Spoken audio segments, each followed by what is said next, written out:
Atenea, la sabiduría armada.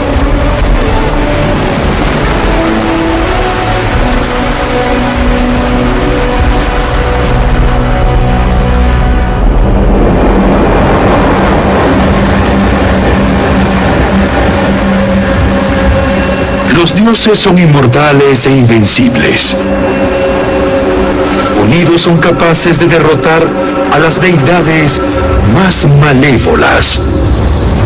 Desunidos, el mundo volvería al caos del que se originó.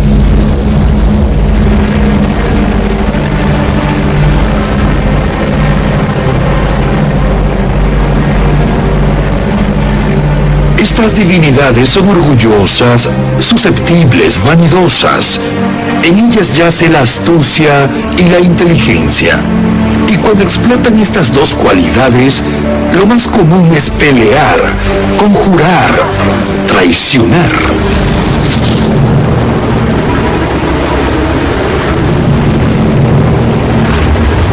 En el fondo, los dioses no están lejos de parecerse a los mortales. Son presa de las mismas dos pasiones, el amor y el odio. Sin embargo, un día apareció un dios más sabio y más cauteloso que los otros, capaz de reunir y no dividir, de construir la paz y no de prepararse para la guerra. Un dios completamente del lado de la razón, contrario a aquellos que se dejan guiar por sus pasiones. Este dios vino al mundo, pero era una diosa llamada Atenea.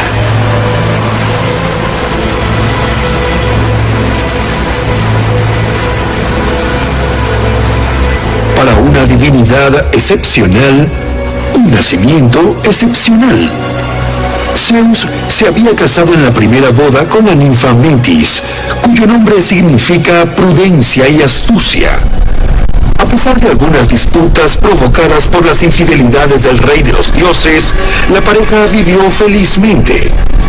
Y entonces, un día, otras dos divinidades, Gea, la tierra, y Urano, el cielo, llegaron a la puerta del amo del Olimpo e hicieron esta inquietante predicción. Después de dar a luz a una niña, Metis tendría un hijo, y este superaría a su padre en astucia y poder, y finalmente lo destronaría.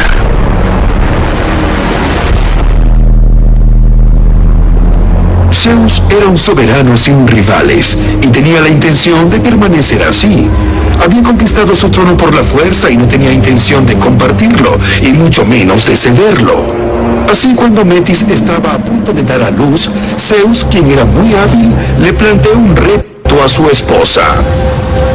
¿Cuál sería la transformación más increíble que ella podría hacer? Metis, lejos de imaginar lo que estaba tramando, tomó parte en el juego y tomó las formas más increíbles, hasta que, animada por Zeus, se transformó en una gota de agua. Zeus la felicitó, la aplaudió y se la tragó. Encantado con el engaño que acababa de hacer, el rey de los dioses volvió a sus asuntos. Poco después, Zeus fue agobiado con terribles dolores de cabeza tan agudos que pidió ayuda a todas las divinidades del Olimpo. Su hijo Hefesto, dios de los herreros, para aliviar a su padre, le asestó un terrible golpe en el cráneo. De inmediato, un prodigio de prodigios. Una joven salió de la hendidura, armada, con casco. Lanzó un formidable grito de guerra, un grito que resonó por todo el Olimpo. Los dioses fueron presa del terror. Los ríos y los mares se embravecieron con rugientes olas, y el sol refrenó sus caballos de fuego. Atenea acababa de nacer.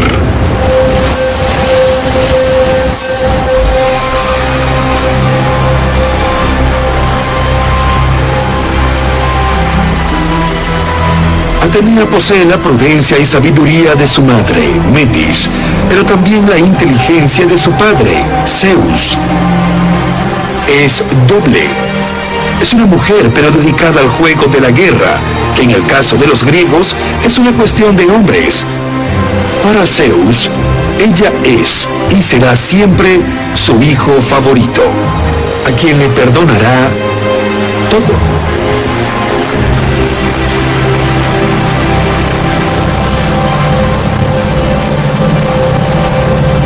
Zeus confía la educación de Atenea al dios río Tritón.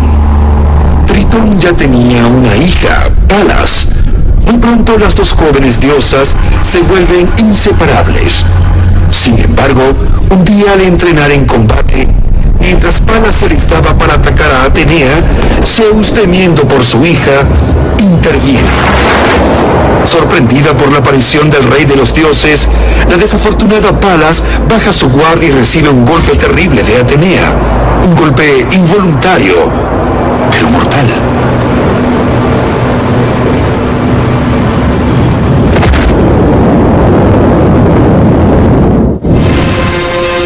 La pena de Atenea fue inmensa. Había perdido a una hermana. Luego, en señal de duelo, decidió colocar el nombre de su amiga delante del suyo. Desde entonces, se le llamaría Palas Atenea.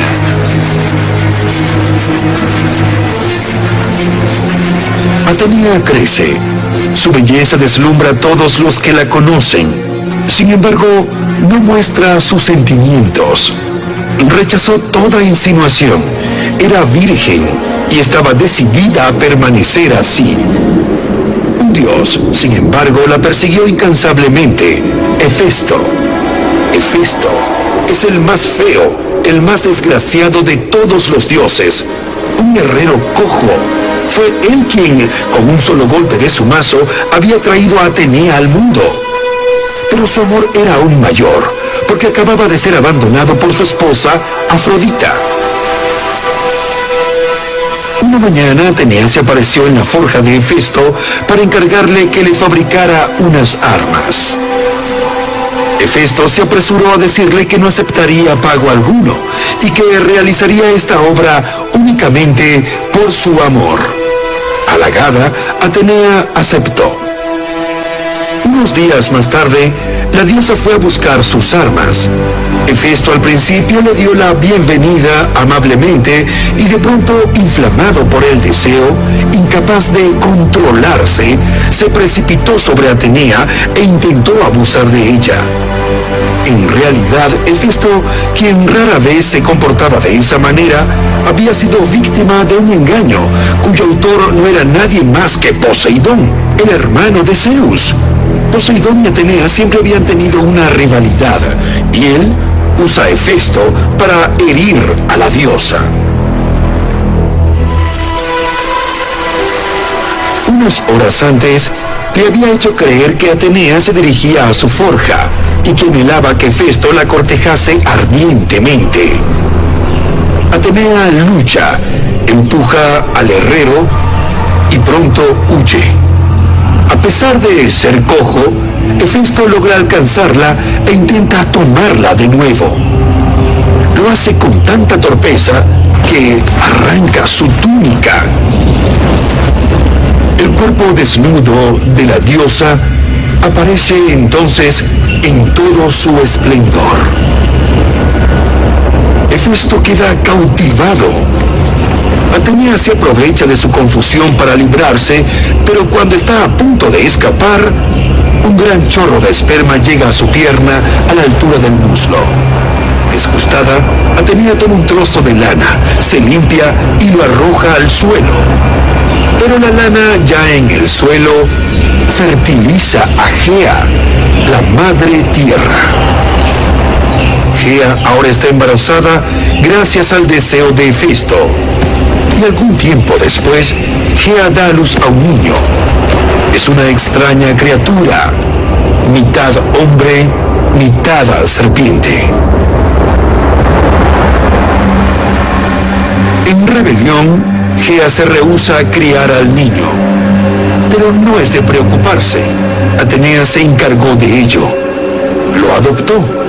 Ella nombró al niño surgido del suelo Erictonio, que significa autóctono. Lo esconde en un cesto sagrado que entrega a una de sus grandes sacerdotisas, ordenándole que cuide muy bien de él.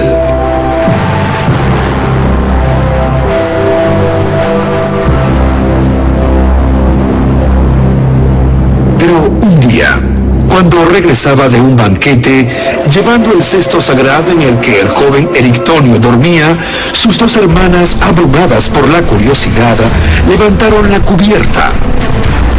Al ver al pequeño con cola de serpiente, fueron presas del pánico, dieron grandes gritos de terror y se lanzaron desde lo alto de la Acrópolis. Atenea vino a toda prisa y tomando al niño de su cuna improvisada, lo lleva al abrigo de los muros de su templo.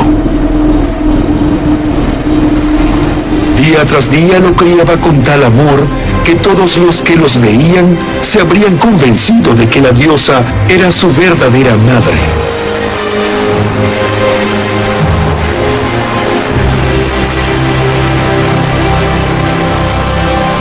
En ese momento los dioses vivían en sus palacios en el Olimpo, pero no había ninguna ciudad en la tierra que fuera consagrada exclusivamente a ellos. Zeus pensó que debían hacer algo al respecto y de inmediato. Luego llama a todos los dioses y les pide que escojan una ciudad en la que los hombres los adorasen, una ciudad para cada dios. Todos hacen su elección. Apolo eligió Delfos. Ares tomó Esparta. Afrodita se estableció en Corinto. Incluso Artemisa, aunque solitaria y feroz, decide elegir una ciudad y sería Éfeso. Pero cuando les tocó a Poseidón y Atenea, ambos tomaron posesión del Ática. La tensión crece. Al ver que su hermano y su hija discuten con cada vez más violencia, Zeus decide que el rey de Ática, el sabio Cécrope, sea el árbitro en este conflicto.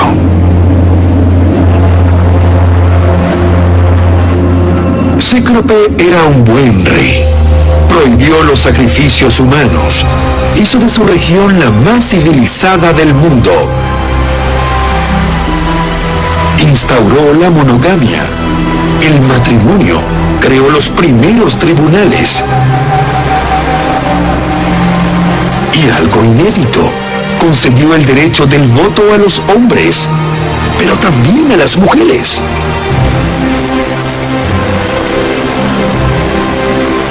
Cécrope obedece el deseo de Zeus. Se retira a su palacio. Unas horas más tarde, salió y declaró que la ciudad sería puesta bajo la protección del dios que diera a los hombres el regalo más útil.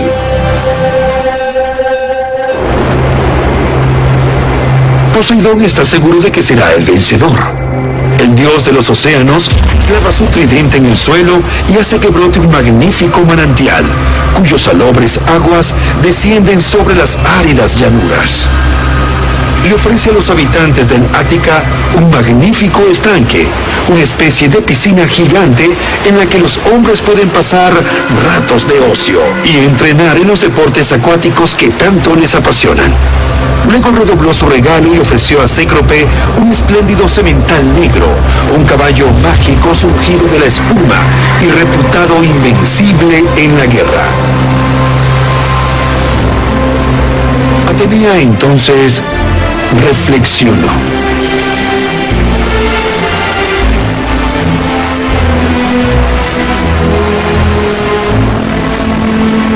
Con un gesto de su mano, hace brotar de la tierra un árbol inmenso, con ramas plateadas y tronco nudoso, un olivo del que proclama que las hojas nunca caerán, ni siquiera con la llegada del invierno. Este árbol, aseguró, llevará frutos que serán exprimidos cuando estén bien maduros. Te alimentarán a ti y a tus hijos, y a los hijos de tus hijos. Este árbol será el símbolo de la paz y de la fertilidad que te concedo. Bajo la mirada de Temis, la diosa de la justicia, votan los habitantes del Ática. Y son las voces de las mujeres las que inclinan la balanza divina del lado de Atenea.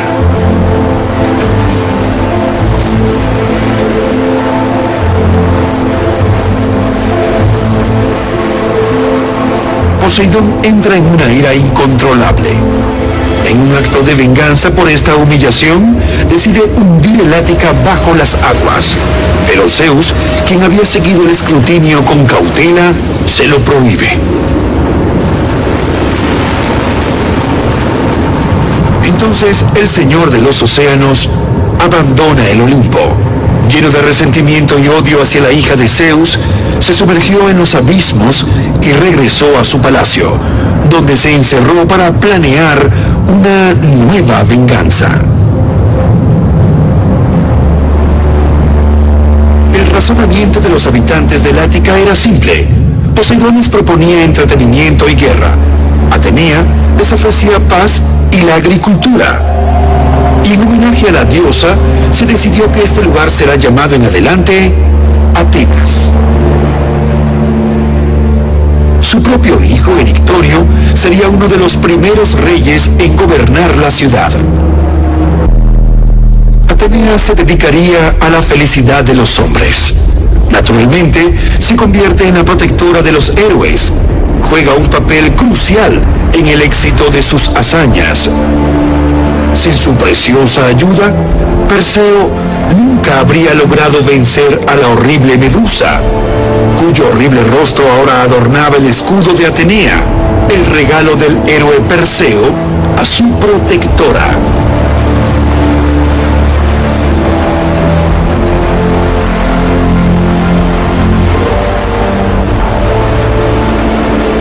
Durante la guerra de Troya, Atenea tomó partido con los griegos y les inspiró la idea del caballo de madera.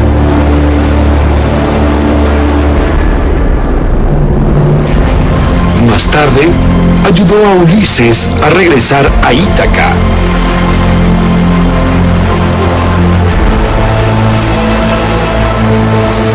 Finalmente, bajo el disfraz del sabio mentor, guía al joven Telémaco en su travesía para hallar a su padre.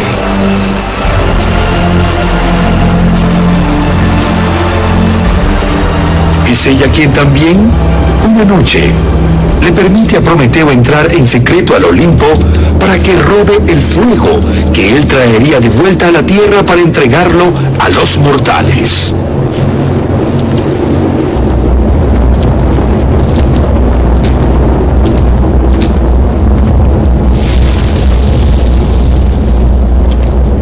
Atenea, de hecho, sirve de inspiración a los mortales a ser audaces y reflexivos. Una nueva forma de valentía, guiada por la reflexión y la astucia, no por la furia desenfrenada y cegadora. Atenea, la diosa de la guerra, se presenta a los mortales como el opuesto de su hermano Ares, quien es también el dios de la guerra, pero que encarna las masacres y la sangre. Atenea, contraria a Ares, pone la inteligencia al servicio de la guerra para lograr la paz y no la exterminación del enemigo.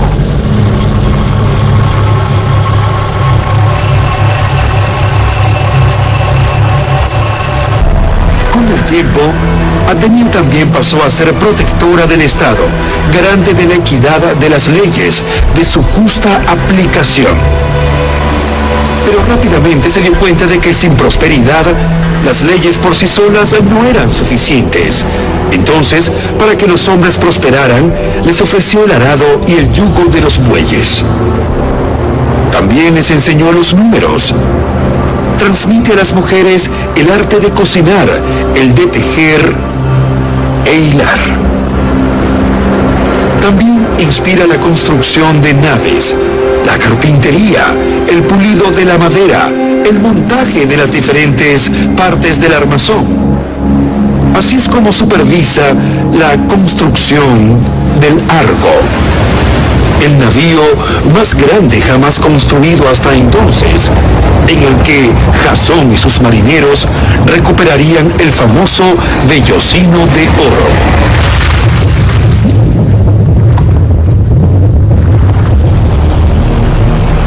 Solo una vez, solo una, Atenea sintió celos de alguien. Era una artista que, hay que reconocerlo, carecía de humildad.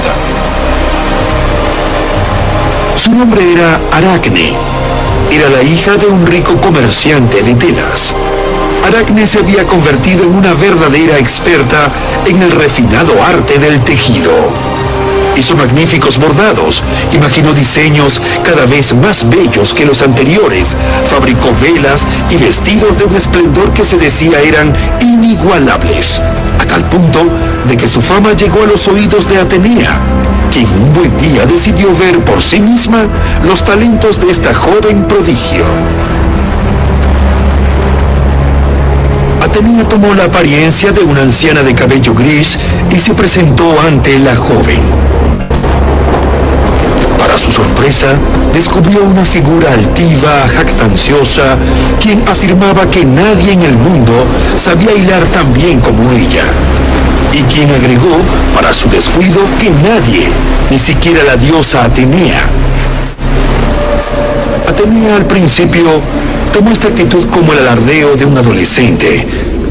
Benevolente, le aconsejó a Aracne que retirara sus palabras y rindiera un homenaje a la diosa. Pero Aracne, arrastrada por su impetuosidad, persistió. Sí, se sentía capaz de desafiar a la poderosa Atenea si se atrevía a medirse contra ella. Y de inmediato, asegurando que iba a demostrarlo, puso sus dedos entre los hilos. El telar crepitó y poco a poco aparecieron los patrones. Aracne había elegido representar los amores de los dioses y las metamorfosis que tan frecuentemente solían hacer. Cuando terminó, Atenea, quien seguía disfrazada de anciana, inspeccionó su trabajo. No tuvo ninguna objeción. Era la perfección misma. Era inútil competir. El trabajo de la joven Aracne excedía en mucho lo que podía hacer. Entonces la diosa se llenó de cólera. Ella, aunque tan razonable, rompió todo en su camino y salió de la habitación. Cuando Aracne descubrió que la anciana no era nadie más que Atenea, se hundió en la desesperación. Acababa de cometer un abominable sacrilegio y le había infligido una terrible ofensa a la mujer por la que más sentía aprecio. Abrumada de remordimiento, Aracne se encerró en el ático de su padre y se ahorcó.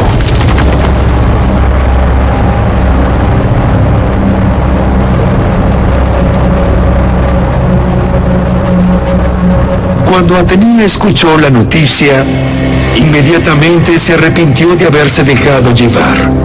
Y para rendir homenaje a la excelente hilandera que la muerte se había llevado injustamente, regresó al estudio de Aracne y derramó un bálsamo mágico sobre su cuerpo. El cuerpo de Aracne comenzó a encogerse, encogerse y encogerse, hasta que no era más que un pequeño vientre del que salían patas pequeñas y peludas. De este modo, murmuró la diosa, estarás colgada para siempre, ya que esa fue tu elección. Pero como solías hacer, continuarás tu trabajo. Aracne en la forma de una araña. Desde entonces prosiguieron con su frágil oficio que el aliento puede deshacer. Aracne teje su tela por la eternidad. Vigilada. Como todos los artesanos y artistas, por la diosa Atenea.